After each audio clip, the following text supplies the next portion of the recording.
What's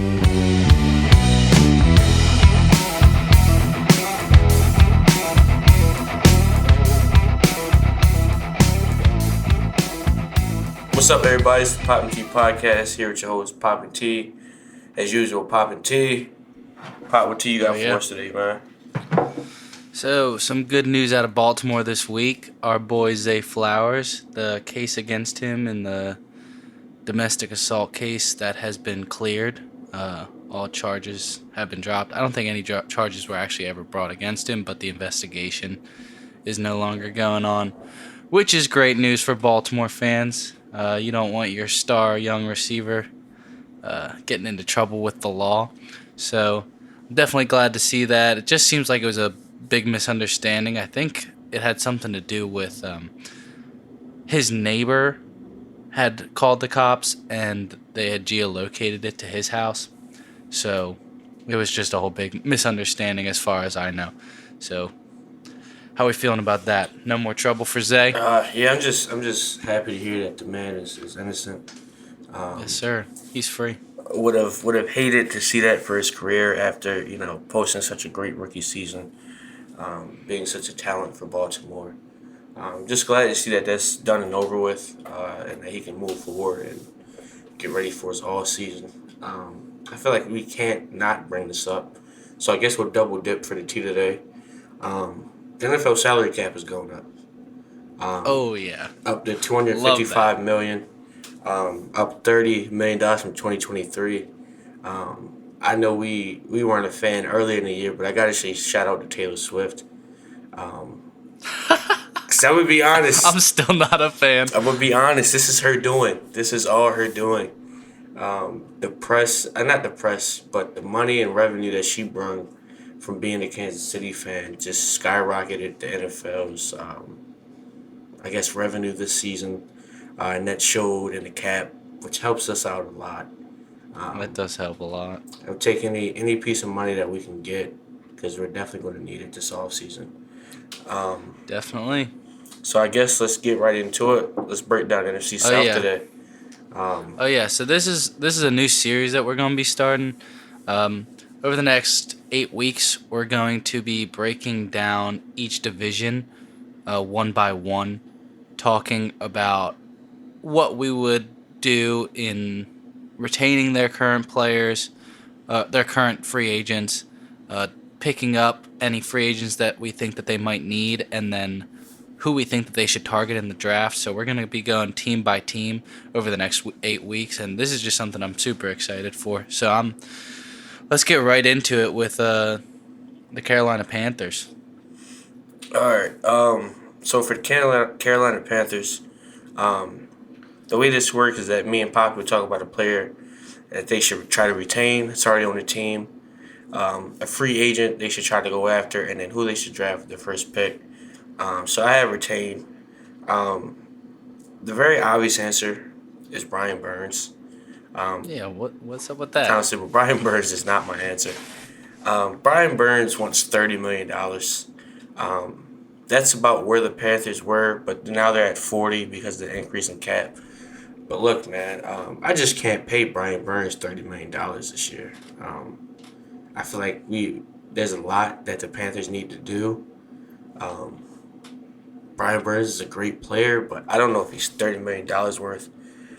Just going down with some of their free agents, tackle David Sharp, wide receiver DJ Chark, Laviska Shenault, Brian Burns, your Torgros Matos, Frankie Louvu, Kamu Grugier-Hill. I don't know if I said his first name right.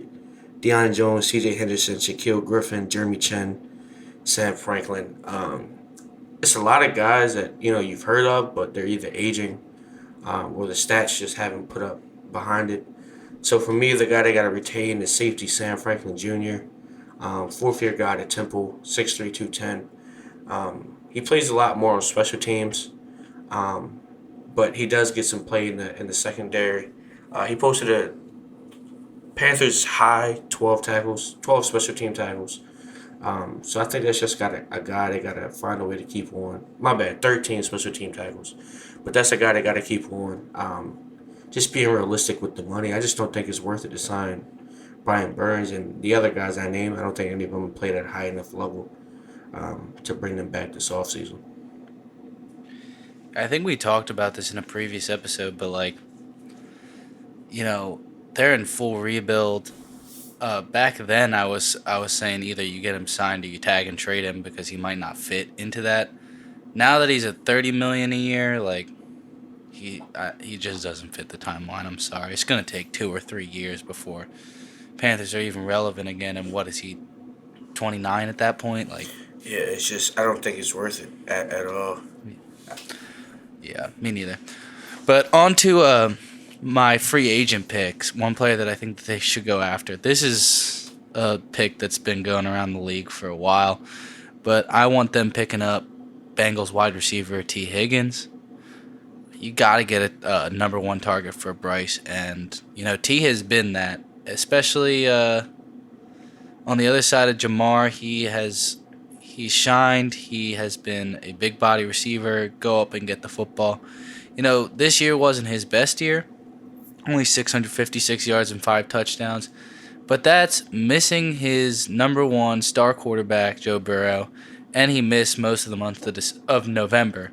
So I think he's proven absolutely enough to go get some money. And you got to get a target for Bryce Young, and I don't think there's a better guy right now than T. Higgins if you want someone young and at their prime or approaching their prime. Yeah, I agree with that. Between the wide receiver class, I think the best three guys available are Pittman, Evans, and Higgins. And I think for what they're trying to do in Carolina, trying to rebuild, trying to get weapons around Bryce, I think you got to go young. I think you got to go proven. And the only guy that really falls in that, Michael Pittman falls into that category, but I think Pittman T. fits. Higgins. Yeah, I don't know if he would be a true difference maker over there, but I think T. Higgins can be that guy for them. So I definitely agree with that pick, and I think they got to find some way to get him over there to Carolina. So for the draft, obviously the Panthers trade away their number one pick for this year to get Bryce Young last year. Womp womp. They have the number 33 pick, which is basically still a first rounder, to be honest. They're obviously guys that always want to fall out that first round. So for me, the guy that I think will be there is tackle Jordan Morgan from Arizona. 6'5" kid. Played 12 games last year, 10 the year before, and 11 before that. Only allowed 2 sacks this last season, 1 quarterback hit, and 11 hurries. Plays on the left tackle, and obviously Bryce needs his blind side protected. 2-time first team All Pac-12. Very solid build. Is a senior, very athletic guy on film. I think he's very physical, very violent. And I think that would be a great pick for them over there. 22 and a half, 320 pounds. I don't think you can really go wrong with that. So what do you want to do with Ike Mekwanu? Honestly, I think he's a very athletic tackle. And I love athletic tackles at guard. So I always feel like when you can put two very athletic guys next to each other, it's always a great thing to see on the offensive line. Because then you can get them They're both. going to be mauling people. Yeah, get them both in the pulling schemes, get them both in the space, front screens over there. Just allow those guys to be athletes and let them do what they do. Because as an offensive lineman, you can't really ask for any more than when your O-line coach lets you be an athlete. So if they could find some way to get both of those guys on the field at one time, I think that would be great for Bryce. So it sounds like it's all offense in Carolina with Jordan Morgan and T. Higgins heading into town. I love it. So why don't we move on to the Falcons, our next team in the NFC South. A team that's got a lot of potential, a lot of young talent. If they make the right moves this offseason, I could definitely see them being a playoff team coming up. But I'm going to start off with the player I think that they should retain, and that is veteran defensive end Calais Campbell. I have a little bit of bias because this is a dude that I loved when he was in Baltimore. And he really hasn't shown much regression He hasn't, which is insane. yet. Like, for a guy to be 36 years old, have 6.5 sacks, 12.5 run stuffs, and 56 tackles, that's like starting number 2 edge numbers. Like, I'm just those waiting are for very the good drop numbers. off, and it just hasn't happened Exactly. yet. Like those are good numbers, especially for a dude his size to like consistently be making plays like that, like off the edge too. It's crazy. But the main reason I want him is because, one, you saw it in Baltimore, like he was just that locker room presence that you want in your locker room. It's different now because we got Roquan to fill that void. Because I think Roquan's just kind of become the vocal leader of Baltimore. But when Calais was there, he was running the huddles before the game, the pregame speeches. Like, he was the dude. And I think that's very valuable to a team. Even if it doesn't show up statistically, like, you want someone to get your guys playing hard. And kind of to lead into my next pick, if you don't mind me skipping over to this, I have the draft pick for the Falcons, and I really think that they should take Dallas Turner at pick 8. Dallas Turner is the number 1 edge player in this draft. A guy that has played 3 years at Bama, a 5-star coming out of high school.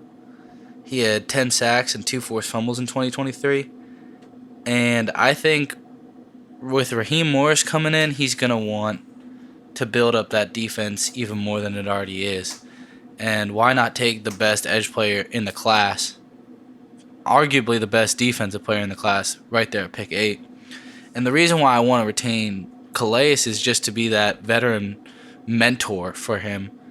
If you can get a guy like that who's been consistently one of the better edges in the league for the past 15 years, if you can get him teaching your number 1 overall pick, a guy that has already great bend, great length, very explosive edge rusher. Like, he's gotten better every single year since he got into college. Like, I want Calais in there teaching him how to be a pro. And I think the two of them could team up to give Atlanta a pass rush that they just haven't had in years. I don't think it's been since 2016, I think, was their last real. I can't really think of his name right now. It'll come to me. It'll come to me throughout the episode, and I know I'll randomly say it. But yeah, I I'm think excited for it. that defense over there in Atlanta, it needs all the help it can get. Especially when you're paying Jesse Bates the big bucks to hold it down. In the back, and you got AJ Terrell, young talent. Make those guys' jobs easier in whatever means possible. If that means re-signing Calais Campbell and drafting Dallas Turner, I'm all for it. And if that's what they're going to do in the draft and free agency, you got to go get the guy. Got to go get the best quarterback on the market. Because Desmond Ritter is obviously not the answer. Not a starting caliber quarterback at all. No, like, it's time for them to admit, we messed up, and it's time to go in a different direction. So I think they gotta go get the guy, Kirk Cousins. He's sitting there. You gotta go get him. To me, when healthy, Kirk Cousins is a top 10 quarterback. Last year, he was on pace for insane numbers. Was doing everything he possibly could to will that team to wins last year. Before he got hurt, he had 2,331 yards, 18 touchdowns, and only 5 interceptions.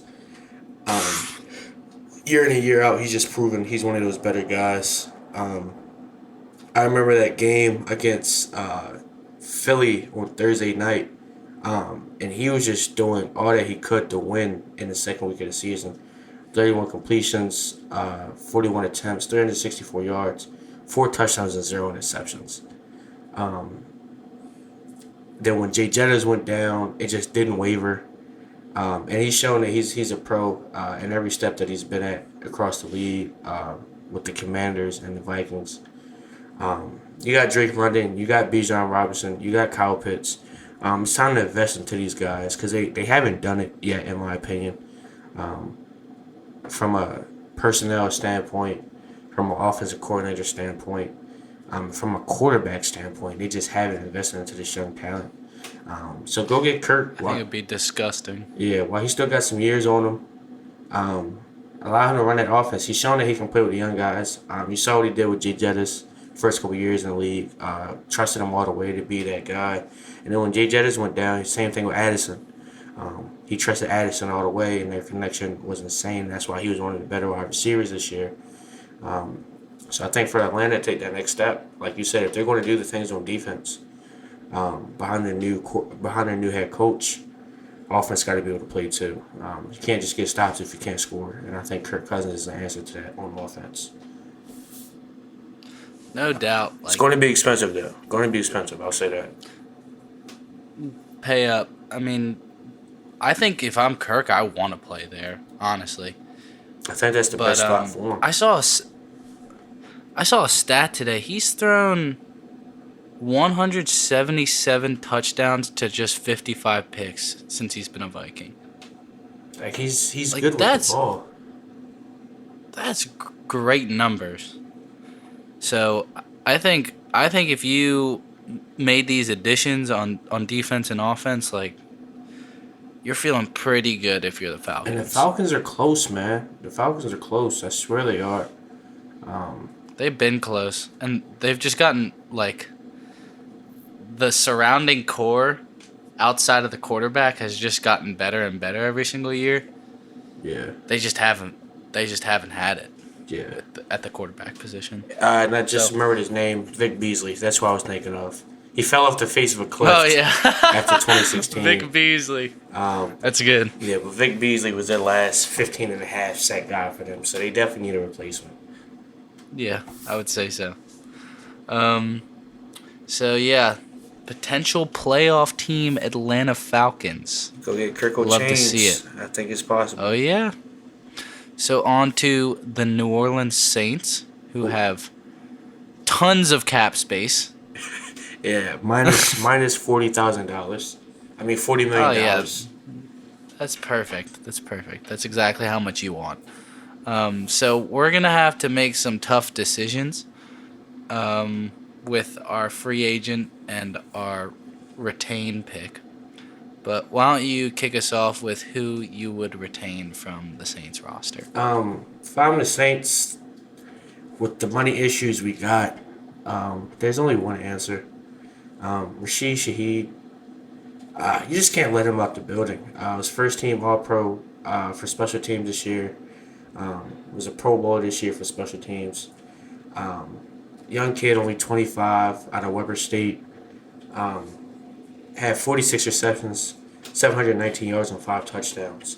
Like, that receptions to yards ratio, 46 to 719, should tell you all you need to know. The kid is running go routes. They're throwing bomb to him. They're getting him the ball down the field. And you can't lose that. I didn't know he had numbers like that. Yeah, like, it's insane. Like, and he still was able to return kicks, return punts. So you just can't let him walk out the building. You got to find a way to do what you got to do. But Rashid Shaheed just cannot leave New Orleans this offseason.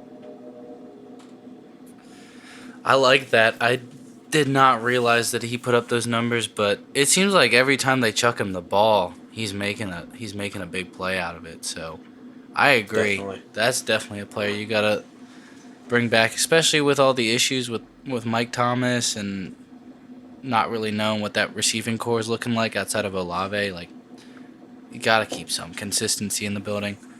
And keeping with our theme of cheap, I think you go out and get unrestricted free agent from the Jets, Mekhi Becton. Now, Mekhi Becton has been one of the most injured players in the league since he has been drafted.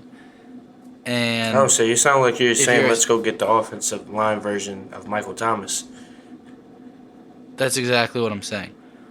I think only because you'll be able to get him on the cheap, And when he has played, he's been a dominant run blocker and a pretty decent pass protector. And here's the thing about the Saints. You got Ryan Ramczyk, who all of a sudden has very major injury issues. You don't know how much longer you're going to get out of him. A guy that used to be top 3 right tackle in football, all of a sudden you don't know if you can rely on him anymore. And the beautiful first-round pick, Trevor Penning, who has not worked out. I think he got suspended in like his first practice. But He's out there that throwing being said, haymakers. Yep, big oaf. But I think you gotta get some tackles because that offense is not gonna function if you got a turnstile and a walking injury. So why not add another walking injury and just hope one of them stays healthy for you? I want to say, how do we feel about Andrews Pete at left tackle? He's a bum. Get him out of there. Yes, I've been waiting for the Saints to get rid of him the second they gave him that contract. I'm not mad at it. It's crazy that James Hurst is still in the league. I know. Old that was a Raven guy. player I hated. He killed Joe. I would say, yeah, I knew that was coming. I knew that was He coming. killed Joe. I don't think Ravens fans have forgiven him for that just yet. No. How could you? Hey, How could you? It got us Lamar Jackson, so shout out to James Hurst. That's how I feel. Yeah, that's about fair. it. That's how I feel. It got me Lamar, so shout out to James. So I guess that leads to me to draft. To be fair, I will say that I made this before today. This was already put down, pen to paper. Derek Carr just restructured his contract. Oh, really? Yeah. So the Saints were about $80 million in the minus cap wise. They changed the new cap rule, the cap space, and then Derek Carr restructured his contract. That's why they're at $40 mil. They were at negative 80, but now it's only negative 40. I think they cut about 21 mil out of his contract for this year. So for me, my pick at the time was Bo Nix, just because the Saints are in cap hell. I don't think Derek Carr is worth what they were paying him. You got this kid, not. Bo Nix, out of Oregon. We all know him from playing at Auburn as well. 4,500 yards, 45 touchdowns, 3 interceptions. To me, he was just great with the ball all year. I'm an Oregon fan, so I tried to watch games whenever I could. He just seemed very poised back there. He didn't really force any decisions. Held on to the ball, got through his reads well. And I know he isn't the best quarterback in the class, but if he's sitting there at 14, and to the Saints, like, they're just one of those teams that like are great, like middle of the pack teams right now. And I feel like when you get in that boat, it's just the main ideal is to become cheaper in everything you do, to become younger in everything you do, because you just can't keep paying Asian players. And it's like, I think I'd rather pay Cam Jordan than pay Derek Carr. But the thing is, I'm not paying both of them. So I think I'd rather go find Derek Carr's replacement right now and worry about Cameron Jordan's replacement down the road. So to me, Bo Nix is the guy at 14. Give him the keys to the offense, man. I don't want one of those situations where he's sitting behind Derek Carr and then it becomes this thing where it's back and forth all year. Trade him, release him, cut him, whatever you got to do. But let Bo Nix be your starter come preseason and let the kid work it out throughout the season. Get him weapons, surround him, and see what he can do. That's how I feel about it. Yeah, I agree that Carr is not someone you're riding down the road and getting a Super Bowl with, but I don't exactly agree with the Bo Nix pick. I just think that this team is going to fall apart year by year until they can fix this cap situation. Or if I was, what's his name? Mickey Loomis, I'm not sure. the the GM of the or the owner of the Saints. Well, either way, it's time to stop kicking the can down the road if you're the Saints. Like, let these old players go. It's time to clear the books and get yourself out of this restart. I just don't think the time is now to take QB5 in the class and put him in this offense that is going to have players leaving. You got players not getting any younger. I don't know.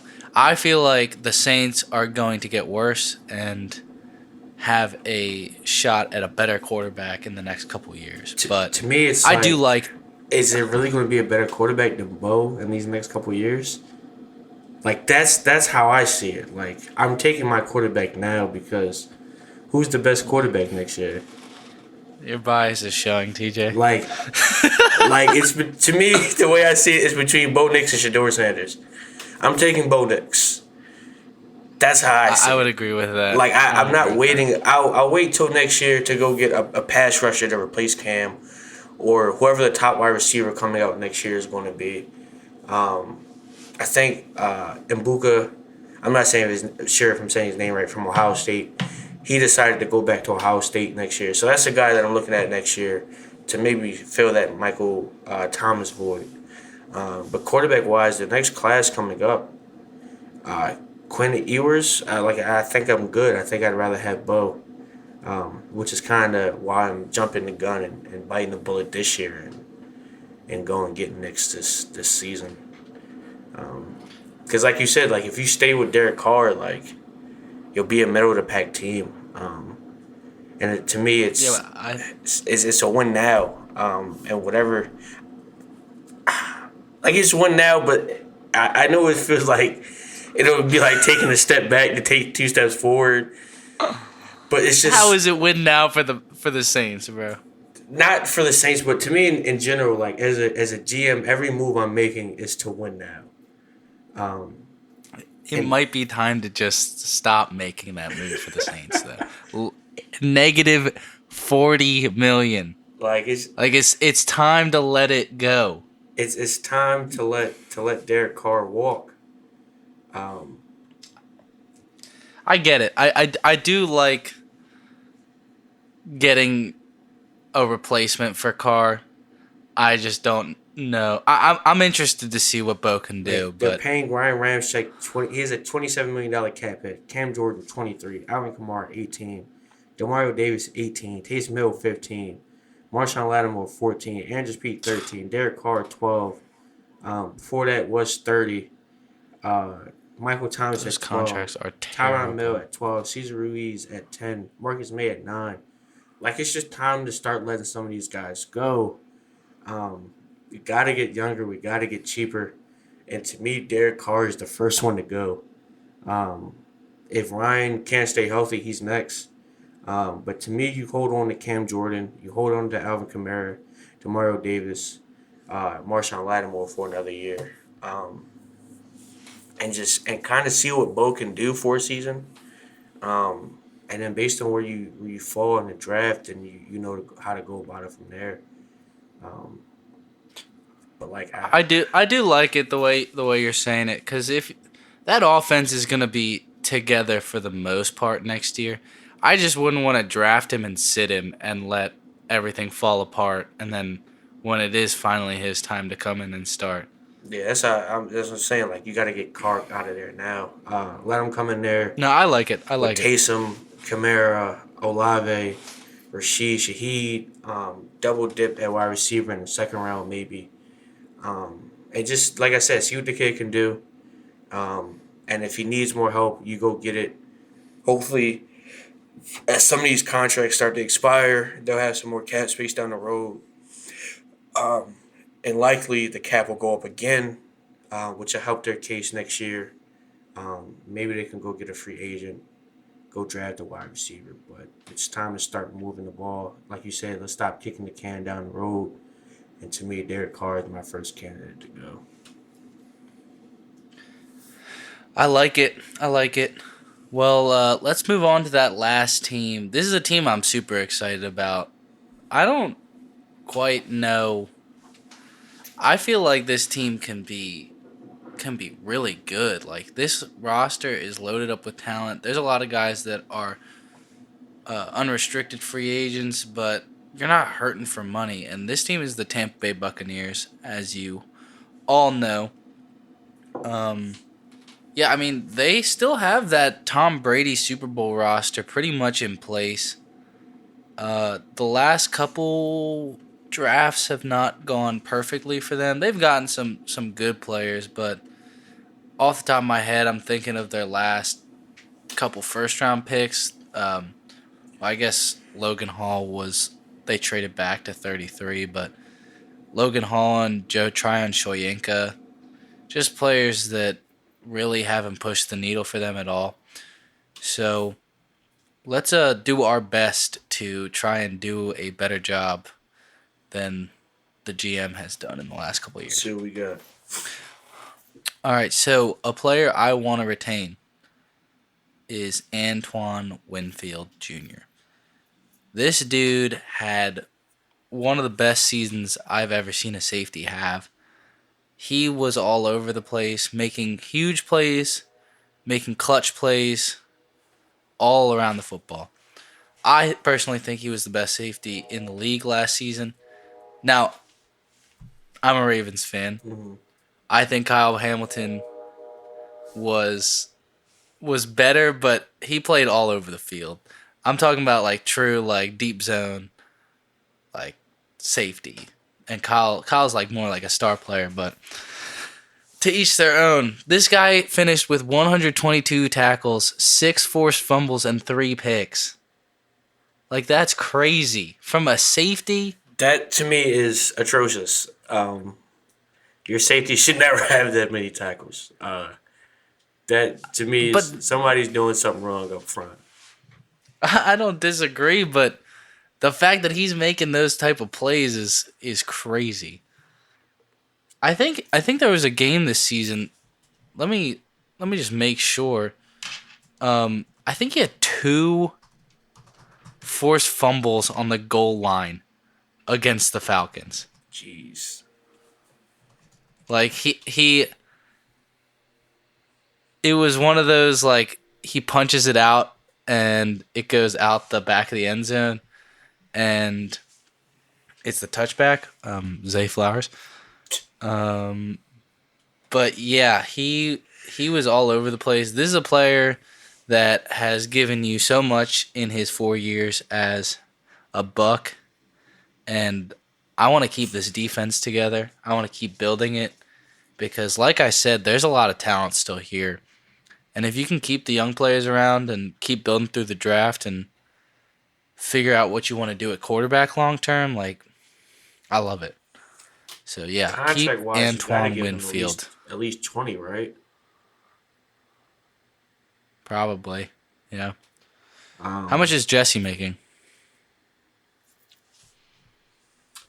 I want to say he signed for around 18.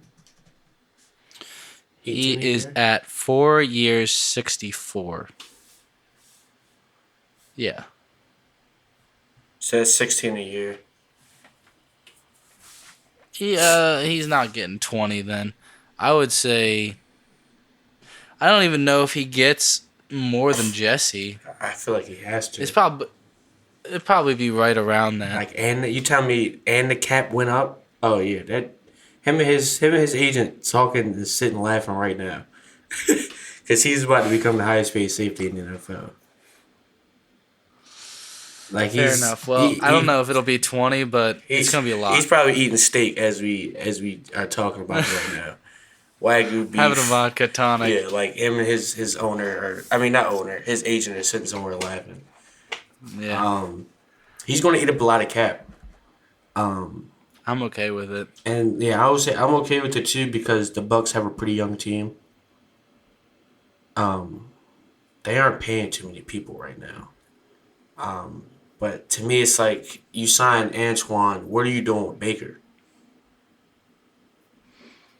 I mean, this is just who I would make a priority. No. I know 100%, but like looking at it, like you have Winfield, you have Evans, you have Mayfield, and then you have Devin White and Levante David are all free agents with 47 million cap. I guess I'm making this a part two. 47 million cap. Let's say you're giving 17 of it to Winfield. Where is the rest of the money going? I mean, I guess Baker, you're not paying Devin White because dude's been terrible since he got here. Levante is not what is he, 33 now? 34. I mean, he's a Bucks legend, but at a certain point you can't keep kicking the can down the road. But I mean, here's the thing about Baker. TJ Lewis, do you believe that Baker Mayfield can win a Super Bowl?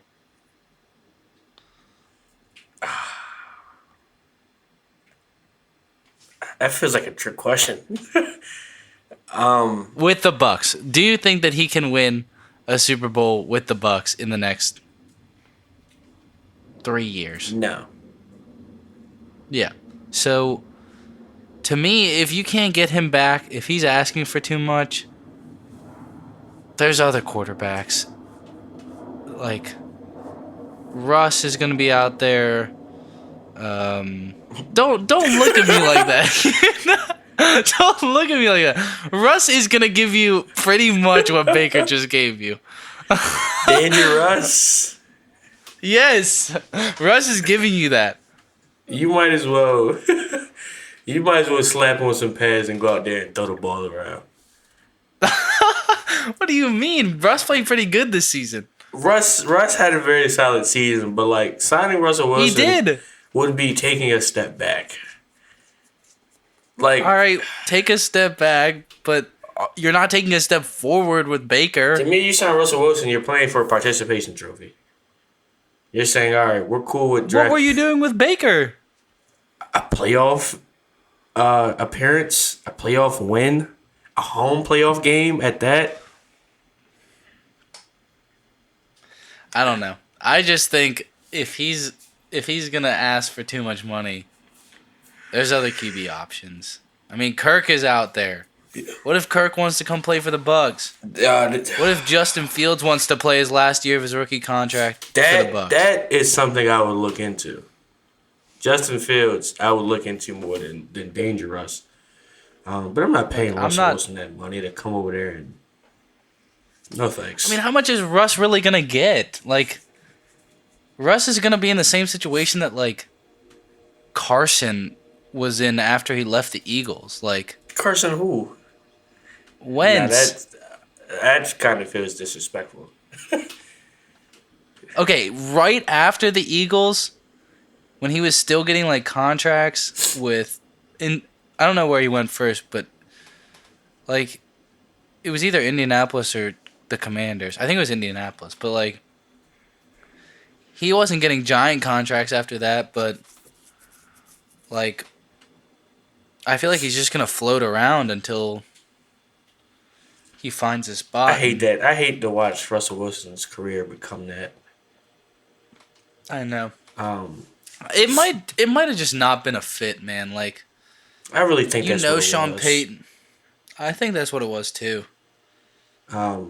And I don't know. It's just sad because before that trade, Russ was a top 5 quarterback, in my opinion. Like, to me, Russell Wilson was one of those guys, like, I would die on the top of the hill for while he was in Seattle. Like, I didn't understand Russell Wilson's slander. Like, I wasn't hearing it. Seeing him in a Broncos jersey just doesn't even feel right. I know. It's just one of those pictures, like, I'm going to hate to have to explain it to my kids. Like, Russell Wilson. Like, I can't wait to do, like, a random guessing game somewhere in Las Vegas. and Russell Wilson pop up and be a quarterback for the Broncos 30 years down the road. Um, but I don't know. The Bucks are in a weird spot to me because it's like they have money, but like they don't at the same time. Um, like don't get me wrong, $45 million in cap space is a lot. Um, but when you have Mike Evans as a free agent, you have Baker Mayfield as a free agent, you have Winfield as a free agent, and you're paying Chris Godwin $27 million next year. Um, it's not a lot of flexibility, in all honesty. They got to figure out something to do with Chris Godwin's contract for sure. And they're paying Vita Vea $20 You million got next year. just gotta tread lightly because, like, you look at some of the stars on this roster. I mean, I like it. It's just there's definitely some big names set to leave, and you gotta make your decisions wisely. And I think you gotta pick the young star player. But let's move on to the free agent that we think they should get this offseason. So like everybody else in the NFL world, we all know that the Bucks need a running offense. My bad, a run game. They need a run game over there. To me, you go get Saquon Barkley. In my vision for this, Baker Mayfield is still on the team. And I think Saquon is just one of those type of guys that just makes everybody's job easier. Saquon would be so gross. Yeah, like he can create his own plays offensively, and behind a good old line, he can do no more. We saw what he's able to come in the league and do. Obviously, he's been dealing with injuries since. His productivity has gone up and down. But he had 962 yards this year, 6 touchdowns. Year before, he had 1,310. And then obviously, we all know about his rookie year. Excuse me. We all know Bless about his you. rookie year. Appreciate it. 1,300 yards and 11 touchdowns. Um, Rashad White is a decent back, but he's just not Saquon Barkley. We all know that. Um, so I think it's time to go get a real difference maker. And I think Saquon is that guy for Tampa Bay this offseason. I love it. I love the move, especially. I mean, I don't think Rashad has gone over 4 yards a carry since he's gotten to the league. Some of the worst vision I've ever seen. 3.7 on his career. Yeah, like come on, bro. You've been given so much opportunity playing behind Tristan Wirfs. Like, Yeah. I'm gonna need better. I'm gonna need better. But I love it. I think anytime I see one of these big name running backs placed into just about any team, I'm like, oh my god, that would be so sick. Every time. Like every time, like the Derrick Henry news to Baltimore. Like I have no clue if it'd be a good decision. Like just because he's an older running back and 29 years old, but I like say let's do it. I'm so excited. Like I'm so excited for something like that to happen. Yeah. I feel like Saquon, There's I just always imagine when you have a guy like Tristan Wirfs and putting a guy like Saquon behind him, get him out in the screens, man. I don't care if it's just them two. Like, you don't have to bring the guard in the center with them. But let Tristan Wirfs and Saquon Barkley please get in open space. Drop back, look left, look like you're throwing the tunnel screen, you're throwing the bubble screen, and then just turn back right and just dump it off to 2-6. And let those two athletes get in the space, let them run. If I was OC over there, I would abuse that play. It's just like he was supposed to be the next Barry Sanders, man. His collegiate tape was insane. Special teams, offense, creating his own holes, jumping over guys, running through guys. I've never seen anything like it in my lifetime. I wasn't really coherent for Reggie Bush. And I don't really remember Melvin Gordon like that. But Saquon Barkley at Penn State was insane. I really just want to see him get back to that. And it all starts with the O-line because they definitely haven't given him that in New York at all. I like the move. So, for our last player of our breakdown for the NFC South, I think that the Bucks should draft Laiatu Latu out of UCLA. I think Latu has been all up and down the draft board this season and this off season, but to me, he's the most pro ready of any of the edge prospects. He might not have the most potential or the amount of potential that Dallas might have, but this is a dude that has the full pass rush tool belt coming out of college. I agree. Whether you want a spin move, whether you want a club, whether you want just straight power, bull rush, he's got it all, and he's working it often. And he's got some of the best energy I've seen, just like consistently attacking every single play. It's kind of, now I don't ever want to compare anyone to him, but Max Crosby-esque in just the way that he is always attacking. He finished this last season with 13 sacks and 2 forced fumbles, which, I mean, that's a great season in college. Yeah. And like I mentioned earlier, the Bucks have kind of missed at drafting on the edge or on the D-line the last couple of years. So with a better draft pick now than you've had the last couple seasons, why not go get the most pro-ready guy in Latu? Yeah, I like that. Like you said, those defensive picks for the Bucks so far just haven't really turned out. And to me, I'm never against admitting when you're wrong.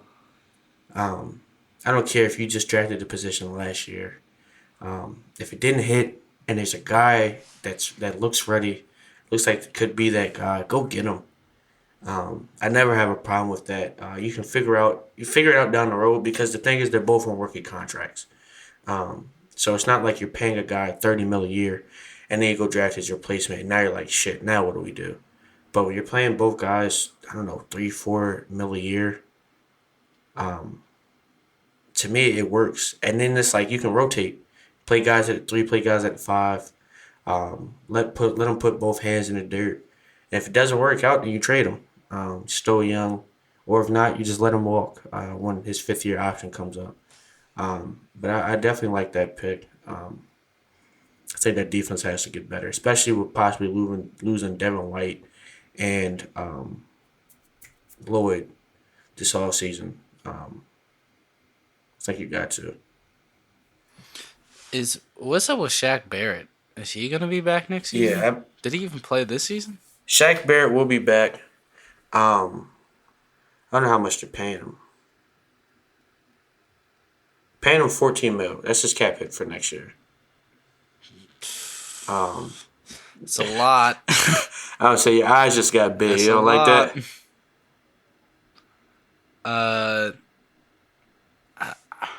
I don't know exactly how well he played, but I don't really feel like he's worth $14 million anymore. Yeah, I would say he only played 58% of the snaps last year. Yeah, that's too much. I don't think you can be paying a guy $14 million for that. He's getting older too. He's 31. Had 52 tackles last year, 4.5 sacks. It's not $14 million worth of money. It's not at all. Nope. Not at all. Nope. At this point, Papa, I think we can run an NFL team. I think so. I think so, and that's what we're going to be doing for the next 8 weeks. Yeah, I don't know. Trying to figure out if we'd be liked amongst the players. Because I cut it over quick. I swear I would. I know. I've realized. I cut quick and move on, man. I'm not going to hold on to losses. Yeah. But I definitely have a lot of dead cap on my team. It's funny going through this. Like, I feel like there's 3 teams that you're like, you can get yourself excited about the future. And then there's the Saints. And like it's just funny looking at, like, everyone's got some cap space. Everyone's got like something to be excited about, whether it's the Panthers with like, all right, new coach, finally get some help around Bryce, like turn him into that number 1 overall pick. Then you got the Falcons, you got this defense with a lot of star players. You got these weapons on offense, like let's go get a quarterback. Then you got the Bucks, who have a lot of talent on the roster and potential to really solidify this new era.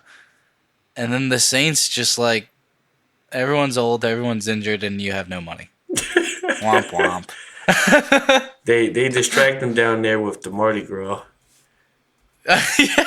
That's some gumbo. That's how they keep everybody happy. I'm starting to understand and realize that. That's how it works. The Mardi Gras, the gumbo, the beignets. Because nobody complains about the Saints sucking. Nobody complains about the Pelicans not being as good as they should. With Brandon Ingram and Zion Williamson. As long as you keep people happy, you keep them fed, nobody will complain. Yeah. And it's like they still got Dennis Allen over there as head coach. They just brought in Clint Kubiak, who was most recently the 49ers passing game coordinator. And like you said, like the roster is old. Derek Carr, he just doesn't inspire me.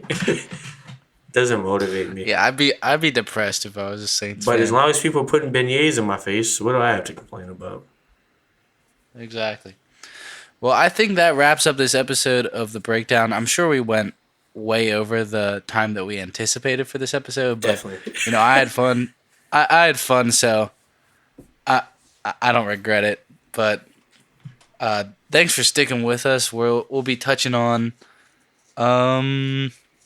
I don't know who we're gonna pick next week, but you'll find out sooner rather than later, and we'll be coming to you with some interviews coming up. So get excited. Yes, sir. Poppin' T fam. Poppin' tea. Let's go. Let's get them out of here.